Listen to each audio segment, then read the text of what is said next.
Sur l'Instagram Olivier Rey Sommelier. Ce soir, je vais vous faire un peu voyager. On va aller dans une région que j'affectionne énormément, puisque on va être, allez, je vous emmène, à vous de deviner, dans un triangle entre Montségur, Sainte-Foy-la-Grande, Castillon-la-Bataille. On est à 15-20 minutes de Saint-Émilion. C'était une des plus grandes propriétés de l'Entre-deux-Mers. L'Entre-deux-Mers qui se situe entre la Gironde et la Garonne. C'est un château qui a été édifié, si mes souvenirs sont bons, en 1346, qui a été détruit lors de la guerre de Cent Ans, et qui a été reconstruit au XVIIe siècle.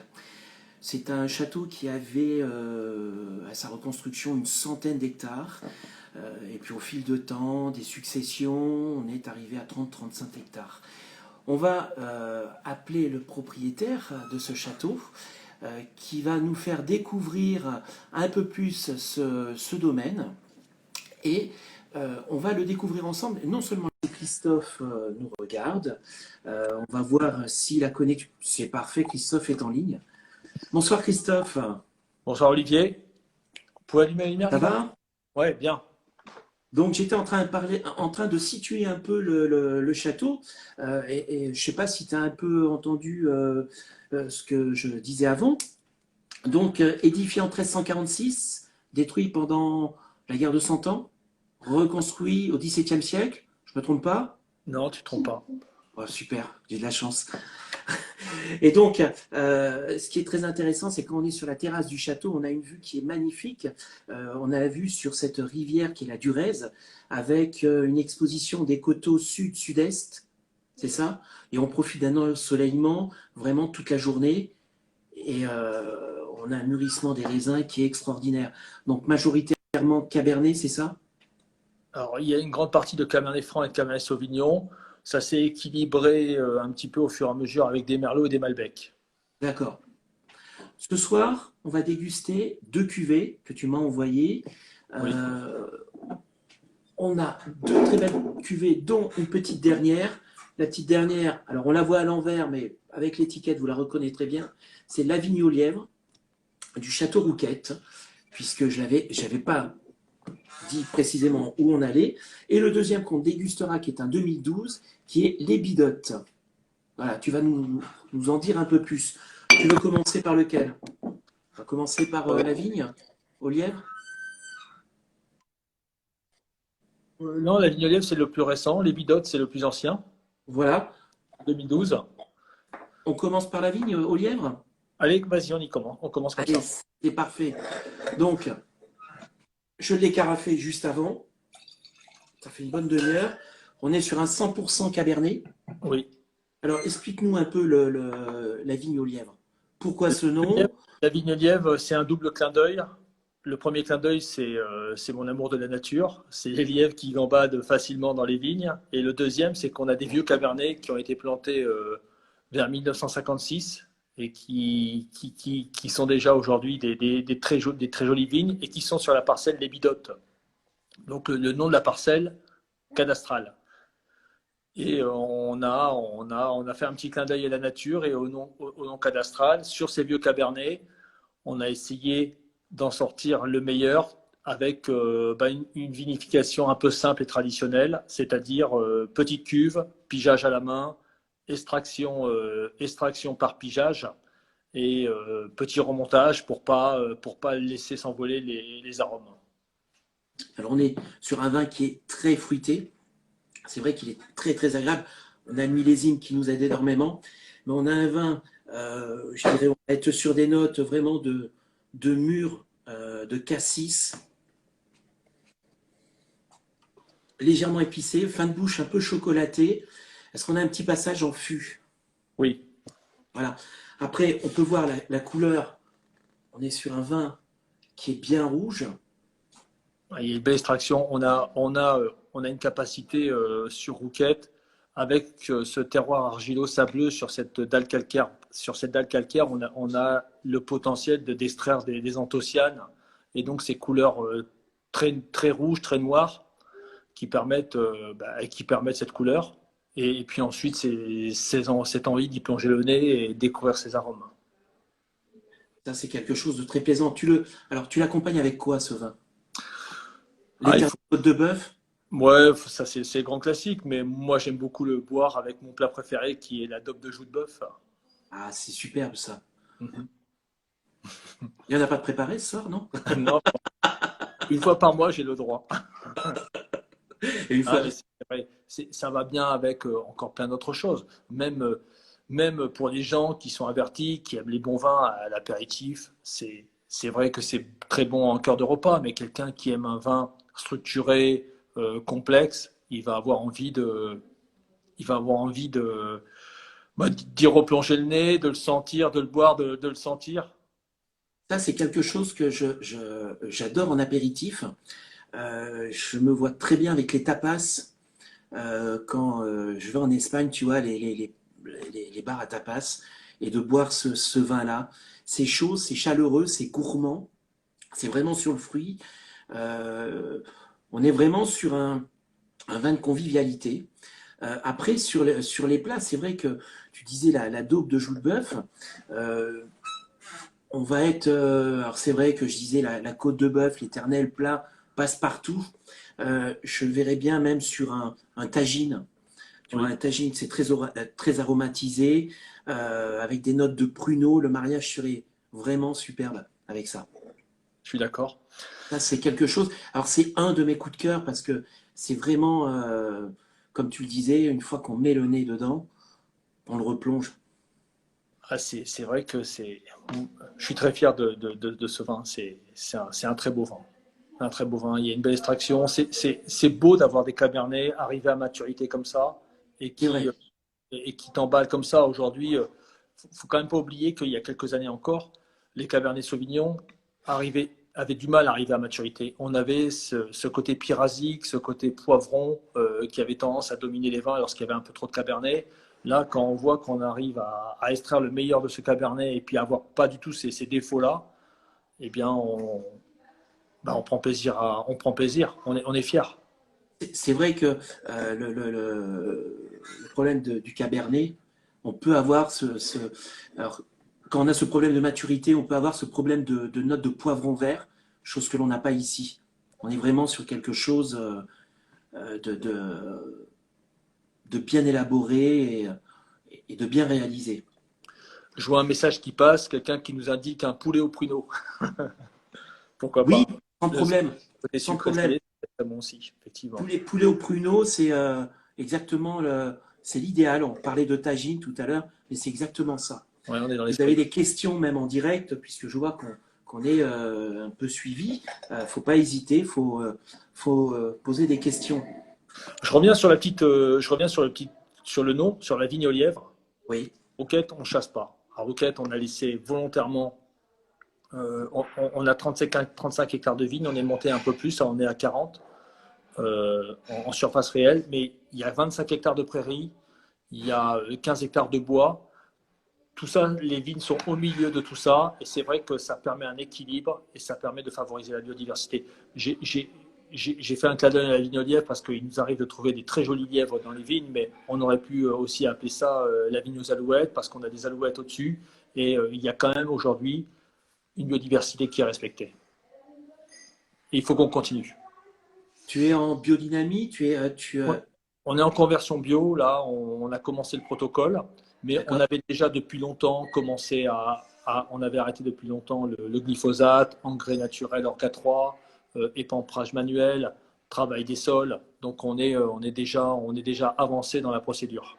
Parce que c'est vrai que quand on est je reviens sur la terrasse du château, qu'on voit ces coteaux et les vignes, que tu vois les lièvres courir, c'est vrai que tu les as que quand tu as un lieu qui est vraiment sain et qui est vraiment adéquat pour la nature. Oui, Donc ça, c'est vraiment plaisant. Le deuxième que l'on va déguster, c'est les bidotes. Je le refais voir. Alors, le premier qu'on dégustait, hein, je le refais bien voir, c'est la vigne au lièvre, voilà, du Château Rouquette. On est sur un 2015. Voilà, ça, c'est c'est un un gros 100% coup de cœur. cabernet, effectivement, avec des cabernets qui ont été plantés, donc la vigne au lièvre, des vieux cabernets plantés en 1976 et un peu en 56 et également plantés en 2012-2013. En 56, c'est pas moi qui les ai plantés. En 76, c'est pas moi non plus qui les ai plantés. Mais je les ai plantés en 2012-2013 sur un porte-greffe très qualitatif. Tu as repris la propriété sur quelle période à peu près? Je l'ai repris en 2009. Donc c'est presque hier. Ouais, bien sûr, tu as raison. Au vu de la vie du château, c'est hier et demain et après. Ouais, voilà. C'est quand même assez récent. C'est vrai que quand C'est vrai. tu parles des vignes qui ont été, qui ont plus de 50 ans, c'est vrai que c'est quand même assez récent, quoi. C'est vrai. Alors, au début de la vidéo, je me suis confondu. J'ai commencé à parler des bidotes, mais en fait, on parlait des vignolèvres. C'est pour ça que je viens de rétablir les choses. Pas de problème. Donc là, on va arriver sur les bidotes et on Tout à est hop, en 2012. Alors là, on est sur un assemblage. Si je ne me trompe pas, on est sur Merlot Cabernet. Tout à fait. Voilà. La proportion à peu près du Merlot et du Cabernet. On est à peu près sur 50-50. 50-50. Alors, c'est très très différent. C'est vrai que le 100% Cabernet, on est sur un vin en bouche, hein, parce que ça c'est intéressant de le préciser. On va être sur un vin qui est rond, qui est souple, pratiquement du velours. Voilà, je le ressens comme ça et c'est vrai que des fois on peut avoir des personnes qui n'aiment pas ce côté âpre et c'est pas du tout ce qu'on va retrouver sur ce vin-là. Là, on est Ouais. vraiment sur le vin de plaisir, mais quelque chose de vraiment très souple. Le deuxième, donc, que je me sers. Alors, je les ai carafés tous les deux, parce que ce soit le 2012 ou le 2015, ça demande une bonne aération. On est sur une température de service à peu près de 14-16. Oui. C'est l'idéal. C'est l'idéal. Et il fait bon dehors, donc il n'y a pas besoin de chauffer. Alors là, ça change complètement au nez. Complètement. C'est vrai. Parce que là, on va être sur quelque chose de. Vous avez alors, tu me dis si je me trompe, hein, on est sur la cerise, la mûre. On a des petites notes de cuir, C'est vrai. légèrement, allez, légèrement truffées, très légèrement truffées au nez.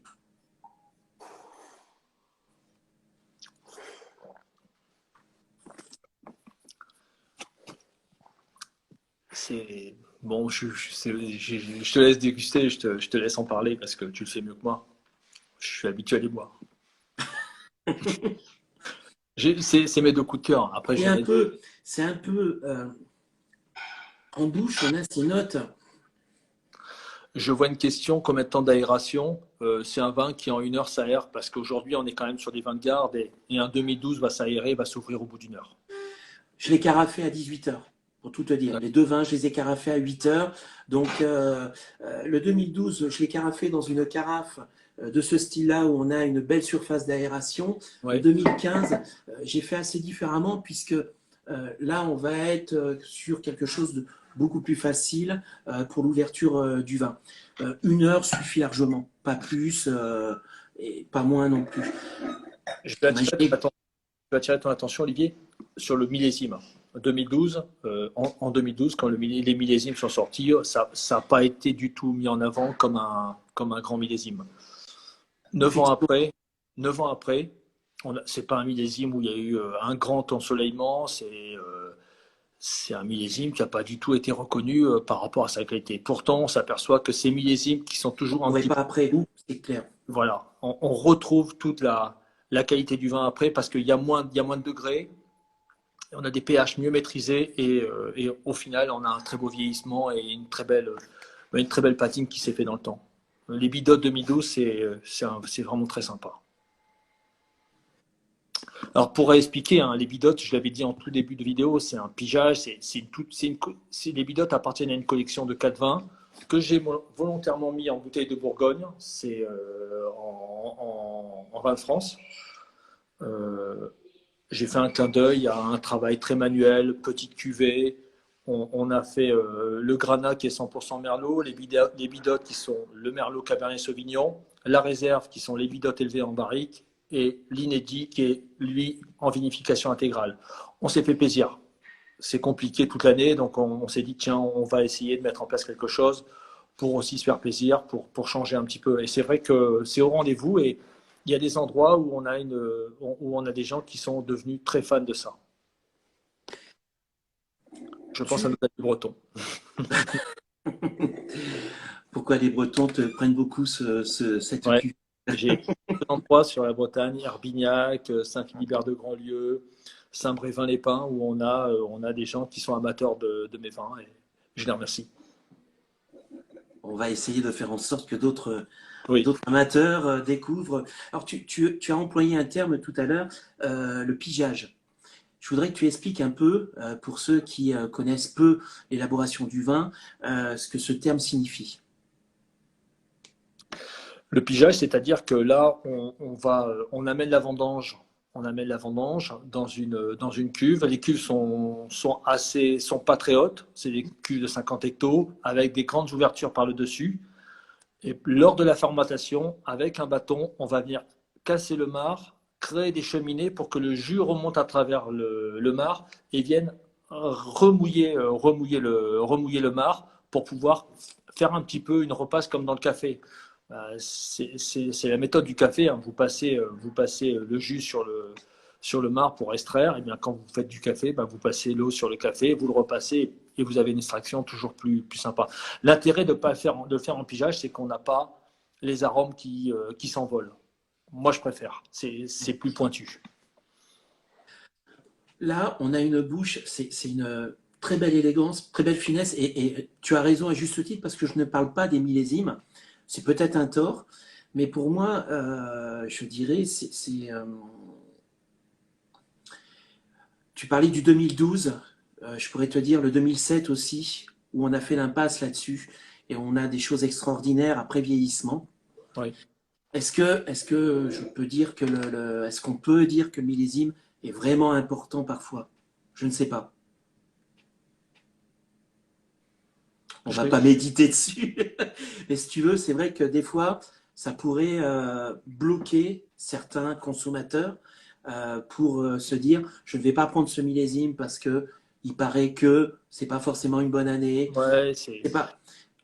Et c'est un peu dommage parce que on le voit sur ce 2012 qui est vraiment. Alors, tu me connais, quand j'aime, je vais le dire, quand je n'aime pas, je vais l'exprimer aussi. Euh, mais c'est vrai qu'on a choisi ces deux cuvées. Franchement, c'était quelque chose. Il n'y avait pas grande réflexion, quoi. Voilà, on savait ce qu'on allait choisir et on oui. savait ce qu'on allait pouvoir proposer pour faire plaisir aux personnes qui nous regardent. Mais ce 2012, franchement, c'est extraordinaire, quoi. Je te remercie. C'est vrai. Sur le sol, le sol, qu'est-ce que tu peux nous dire parce que on n'en a pas trop parlé, le sol de la propriété. Attends, je vais te montrer quelque chose. Montre-moi. Alors vous Ça, pouvez. alors, le sol, Alors c'est. on a une remarque, c'est vrai que voilà, tout à fait les millésimes dans la presse, le 2007, le 2013, le 2017, c'est vrai qu'on a toujours Ouais, j'ai vu ça. ces millésimes-là et c'est vrai Mais que c'est pas complètement faux non plus, hein. Attention, hein. voilà. 2013, ça a été un printemps très pluvieux. 2017, il y a eu ces gelées très tardives qui ont fait en sorte qu'on a récolté des vins, des raisins pas très matures, avec beaucoup de milrandage qui ont amené du vert sur les vinifs. C'est pas faux, 2007, 2013, 2017. Mais si on fait vraiment le boulot hoché avec un triage très pointilleux, on peut arriver à sortir des jolies cuvées. Tout à fait d'accord. Mais il est vrai que voilà, comme Dimi le disait, on a ces millésimes qui peuvent être un peu difficiles. Je te parle du terroir. Allez, vas-y. Ça, ça se voit pas bien peut-être. Là, ça, c'est le calcaire de Rouquette. Donc, le calcaire de Rouquette, c'est des milliards de fossiles incrustés. Il faut savoir qu'on est à peu près à 90 mètres d'altitude et l'océan, la mer venait jusqu'à Rouquette il y a des millions d'années. Et petit à petit, après, l'océan s'est retiré pour libérer l'espace. Et donc, on a ce sol très calcaire avec un terroir sableux argileux. Et ça, c'est important parce que le sable va réchauffer la terre très vite Et l'argile va permettre de conserver l'humidité et donc conserver un peu, être le frigo de la plante et permettre de donner à manger à la plante euh, sur une durée plus longue. L'argile, c'est un moyen de garder l'humidité. Rouquette, si je me trompe pas, ça veut dire petit rocher aussi. Oui, tout à fait. Voilà. Alors, il y a deux significations. Vas-y. Il y en a qui disent que ça vient de rouquet, le fameux pigeon dans les voiles de Palombe, ou alors petit rocher, effectivement. Il y a deux significations. J'aime les deux. Oui. Mais par rapport à ce que tu viens d'expliquer, je pense que c'est un bon complément aussi, quoi. Oui, tout à fait. Christophe, je te remercie beaucoup pour cette dégustation. C'est moi qui te remercie, Olivier. On se dit à bientôt et on fera sûrement une dégustation sur les vins blancs du Ouais, château. ok, Ça peut avec être plaisir. très intéressant. Très bien. Soyez heureux. Bonne Ouais, à soirée, à bientôt. bientôt. Merci.